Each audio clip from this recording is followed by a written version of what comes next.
Welcome. In this video, I will be stating and proving a slightly less rigorous version of the fundamental theorem of calculus.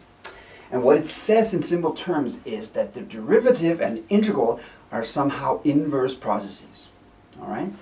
If I can make a semi-formal statement, I can take the derivative with respect to x of the area function, which is represented by the integral from a to x of f of t dt.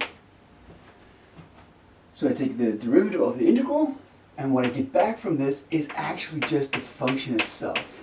So these kind of cancel. It's pretty amazing in my opinion.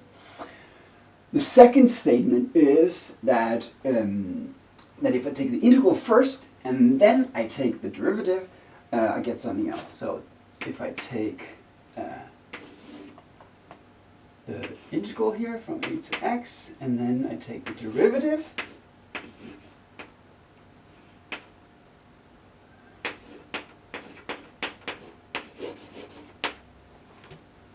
well, what I will get out of this, if I take the integral of the derivative, what I get back here is I get f of x minus f of a. So you get this extra term, but for the most part, you're getting the function back that you started with.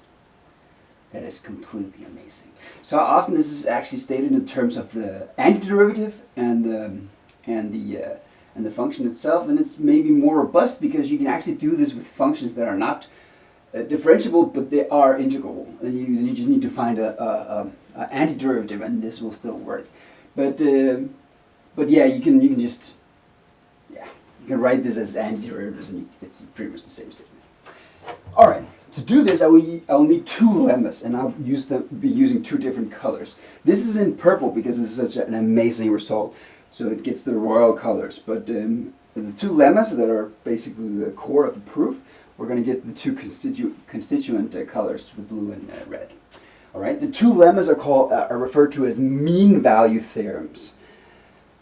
They're theorems because you can prove them, but I'm just going to use them as lemmas for now because I only need the result and I'm not going to prove them. So what the mean value theorem states is that for any differentiable function, you can find a value c such that the function value, the derivative of the function at c, is the average slope of the graph between 2 points. All right. So the slope at that point is the same thing as the difference between the function values from the at the end minus the start divided by basically the rise over a run, right? So this is the average slope in the whole interval where the function is defined, and this is the slope at some specific point. And loosely what it says is that if I have, let's say I have a graph here, and I have some function, this slope that goes from the start of the graph to the end of the graph, well, I can find at least one point where it has the same slope, and in this case, it's going to be somewhere around here and somewhere around here. There are actually 2 points, but the theorem says that I can find at least one point where this is true if I have a continuous and a differentiable function. Beautiful. Okay, and the last result is also a mean value theorem, but it's a different statement. It says that I can find a point C again, where f of c is equal to 1 over b minus a. So the width, the domain times the integral from a to b of our function. And what this says is that I can find some point where the area of the rectangle is the same as the area under the whole interval, under the graph on the whole interval. So let's say I have this interval here, and the area of this whole thing can be the same thing as, let's say it's about here. It's maybe not, probably not true, but we can say that the interval under the graph, the true interval on the graph, which is to say that these points, these areas that are missing from this rectangle, they correspond to the areas that are superfluous when you consider the rectangle. So what I'm saying here is that you can always find some value of c. In this case, it's this and this and this, where the area of the corresponding rectangle is the same as the area under the graph. And hopefully I've convinced you that this is at least intuitive, but I don't have the time to prove it. Well, I do have the time, but it's not within the scope of this video. Beautiful. So this is simply the two lemmas that I'll be using to make these proofs up here. All right, and the proofs are actually pretty short when you have these results. So let's start with the derivative result, okay? With this result here. So what I want to do is I want to look at the derivative of this function here, and this function is commonly known as the area function, and the area function is simply defined as f of x. Maybe we should put an a down here. Is the area from a to x of f of t dt. Okay? And I want to figure out the derivative. All right? So what do? Well, I look at the rise. I take f a of x plus h, and then I subtract f of x. All right?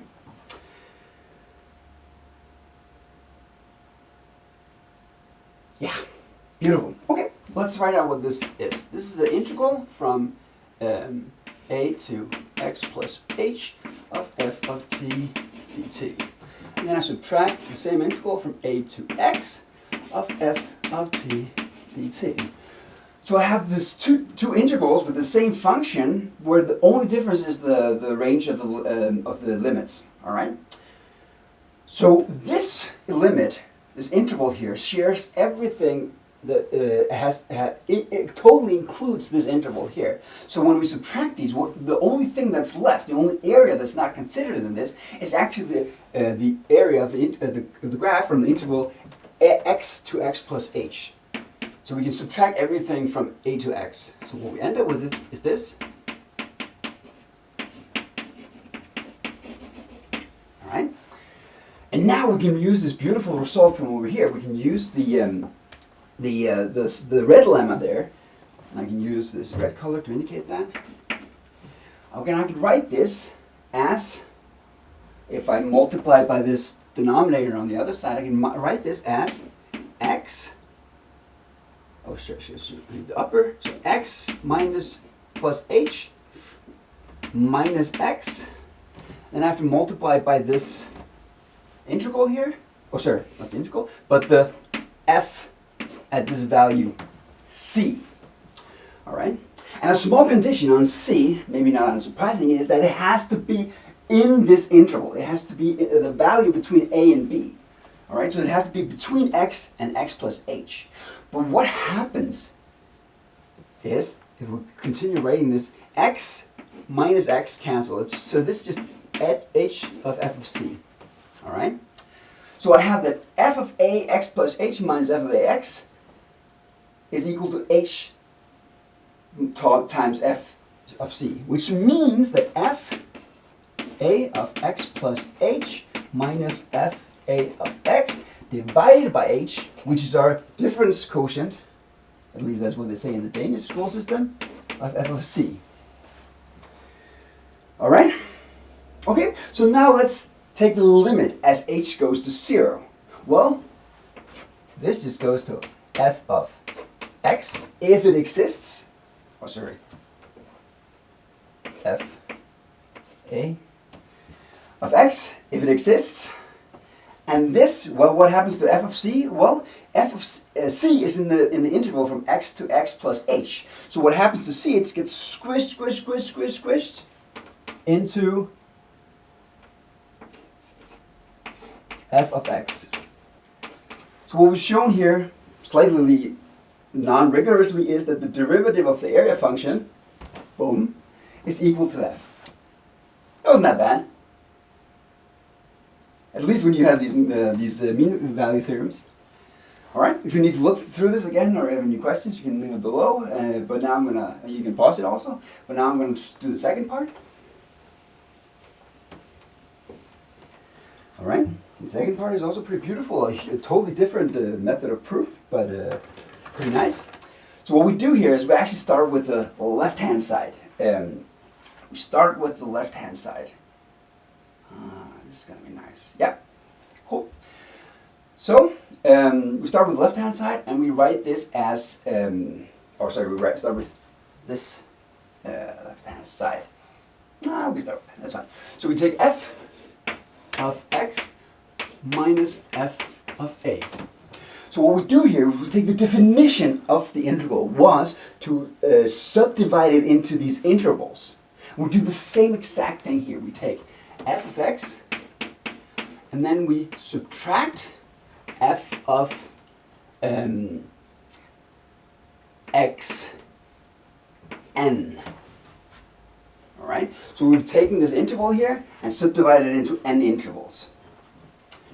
And then we add the same thing. So we're not actually adding anything. We're just inserting these terms. We're making this telescopic sum. All right. So we add this term, then we subtract the next term, and so forth. And what we end up with here is we end up with minus f of x1 plus f of x1 minus f of a. All right? So we added these n terms in between. Not even n terms, 2 times n terms, but this pair for each of the n subintervals. All right, so now we consider this as one thing. So what we have here is we have the sum of f of x k, plus 1 minus f of x k, where k goes from 0 to n, and x0 is just f of a. All right, and now we have this wonderful little piece of crumbling here. We can use the blue theorem to rewrite this as this times the denominator there. All right, so we use the blue theorem here. That's what this blue equality means. To write this as the f derivative at some tk. Let's reuse the c. So it's ck. Okay, and ck is just some number in the interval from xk to xk plus 1. All right, and then I have to multiply by the length of the interval, which is xk plus 1 minus xk. All right, and all in all, what this is just what I would call the delta xk, or the length of that interval. All right, from k to 0 to n. All right, but what is this? This is actually exactly the definition of the integral. All I'm missing is the limits. I'm missing the limit here. So if I just if I take the limit here, well, from n going to infinity in a very specific way, again, it's not that rigorous. What I get here is actually the integral of f of t. Boom. Wonderful. So I've shown that, oh sorry, prime. So this is the f prime. In the different definition of the integral, there's no derivative there. So there should be a derivative here. So what I've shown is that this, oh shoot. This is good enough, I think. The integral, boom. Yeah, that's what I wanted to show, sorry. All right, here.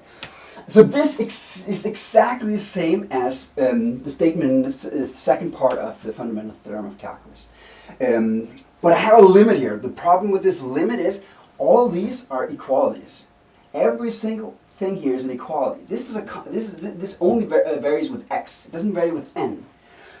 So regardless of how I do this, split this interval, this will be a constant. So even if I increase or change n, this will be a constant. So in this limit, the value doesn't actually change. It stays the constant. So this constant is the same as what we started with, which is the second part. All right?